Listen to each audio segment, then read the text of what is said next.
मैं मीडिया के सामने भी कहना चाहता हूँ, ठीक है, मुझे कोई किसी तरह से अलग बात करते हैं। सरोखाप पंचायत का मकसद तब तक पूरा नहीं होता जब तक सभी खाप के चौधरी इकट्ठा होकर एक एजेंडा तय करके उसे समाज में लागू करवाने का प्रयास करें और एक मंच पे उपस्थित हों। हम चौधरी, हम सुभाष बालियान से ये पूछना चाहते हैं कि अगर वो सरोखाप मंत्री है तो वो ये बताए कि लाठियान खाप का चौधरी कौन है, बत्तीसा खाप का चौधरी कौन है। आप जो है समाज को तोड़ने के लिए एक का खाप में दो दो चौधरी पैदा करते हो और जो आपके मंच पे बैठेगा उसे आप खाप का चौधरी बताओगे।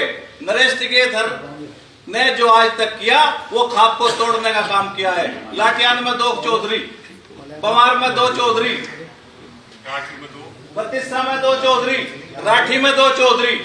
वो जो पंचायत है जावला में यही हाल है। बेटा बत्तीसा की सुनो, बेटा जो है दूसरे का पगड़ी बांध रहा और बापू जो है दूसरे का पगड़ी बांध रहा। सरोखाप पंचायत को अपनी जेब की पंचायत बनाना चाहते हैं। सरोखाप पंचायत को अपनी जेब की खाप की पंचायत। एक बात और मैं आपको कहना चाहता हूँ, ये कुछ नहीं करते हैं, एजेंडे पे कब्जा करते हैं।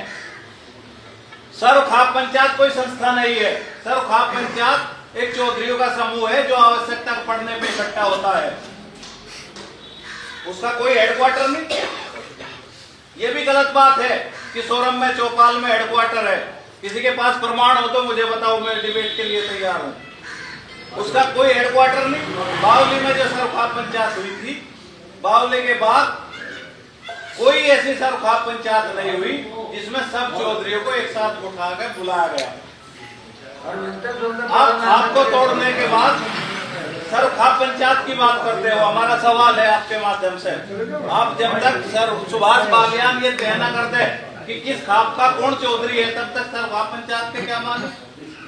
एक बड़ी बात आपको बताता हूँ, जो उसका निमंत्रण पत्र है उस पर लिखा हुआ है ईमेल आईडी, ट्विटर आईडी।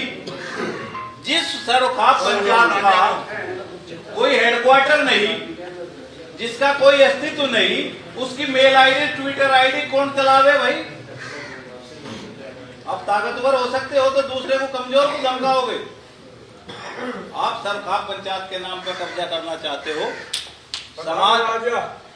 समाज आपको कब्जा करने देगा नहीं। और आप व्यक्तिगत पंचायत बुलाओ। अगर ये बालियान खाप पंचायत बुला के ये कहती कि सब चौधरियों को हम बुला रहे और सब चौधरियों को न्योता दे रहे, तो वो बालियान खाप की पंचायत थी। जिसकी मर्जी होती वो चला जाता, जिसकी मर्जी होती ना जाता। लेकिन आप सरोखाप पंचायत कह के बुलाना चाहते हो, तो अगर आप प्रक्रिया का विरोध करोगे तो दूसरे भी, आप ना तो इतिहास में गुमराह कर सकते। आप इतिहास की बात करते हो, कौन सा कह रहे कि भाई 1950 का प्रस्ताव था अंतरजातीय विवाह का। आप जानते हो अंतरजातीय विवाह। अभी मैं एक वीडियो देख रहा था, अंतरजातीय विवाह की बात नहीं किसने कही, राकेश बालियान ने। राकेश टिकेत नहीं, राकेश बालियान ने। टिक्का एक व्यक्ति का होता है, वो होता है टिकेत, बाकी है बालियान। तो अगर सारे एजेंडे राकेश बालियान तय करेगा तो सरोखाप पंचायत के कोई माने हैं। तो हम बड़ा एक सिरे से रिजेक्ट करते हैं। मेरा अपना प्रस्ताव है कि वो सरोखाप पंचायत नहीं है। 2027 का चुनाव आने वाला है। राजनीतिक ताकत अर्जित करने के लिए और सभी चौधरियों के समूह को ये दिखाने के लिए कि ये मेरी जेब में है, इस सरोखाप पंचायत, जो पंचायत का एजेंडा आज तक क्लियर नहीं, वो क्या भला करेगी भाई समाज का।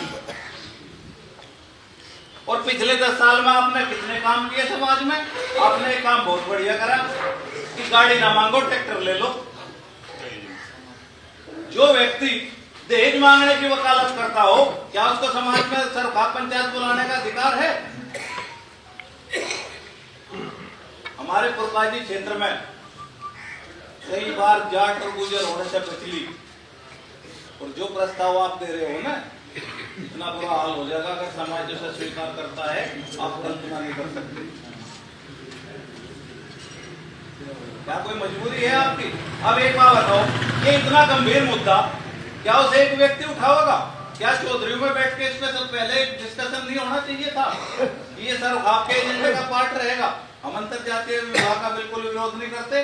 अंतर जातीय विवाह समाज में आज से नहीं, अनादिकाल से है। 50 तक तो वे अंतर जाति वाले आपकी सुनते नहीं, कारण या तो वो सहकर्मी होते हैं या वो उस कैटेगरी के होते हैं, IAS, IPS, PCS, जो आपके समाज से बाहर है। तो आप जो है केवल बिना उद्देश्य के एक आयोजन कर रहे, वो आपका अधिकार है, आपके पास आप जो है उसमें अपनी ताकत लगा रहे, धनबल लगा रहे, वो आपका काम है।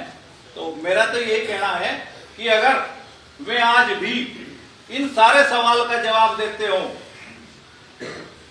जो आज तक उन्होंने गलती की, जो प्रक्रिया का पालन नहीं करा, इन सब गलती को मानते हुए और वे कोई प्रस्ताव लेके, सारे चौधरी कोई प्रस्ताव लेकर आते तो इस गलती को सुधारने का विचार होता है, नहीं होता? अगर वे आपको बुलाना चाहते तो वे कोई वो ये भी तो कह सकते थे कि भाई जो हमने ठीक है, हम माफी मांगते हैं। अगर उन्हें पंचायत में बुलाने थे तो उन्हें ये कहना चाहिए था कि हमसे गलती हुई है और ये इतिहास में दर्ज हो कि हम गलती मानते हैं, हमने प्रक्रिया का पालन नहीं किया, लेकिन इस पंचायत का आयोजन हो रहा है और हम जो है आपको आमंत्रित करते हैं और चौधरी को भी बुलाते हैं। भाई आयोजन से पहले भी तो बुला सकते थे, लेकिन कारण ये है कि एजेंडा उन्हें अपना लेकर चलना है, आपके एजेंडे से उन्हें करनी है। तो मेरा आपसे निवेदन है कि ज्यादा बात ना करके इन सब विषयों पर केंद्रित करते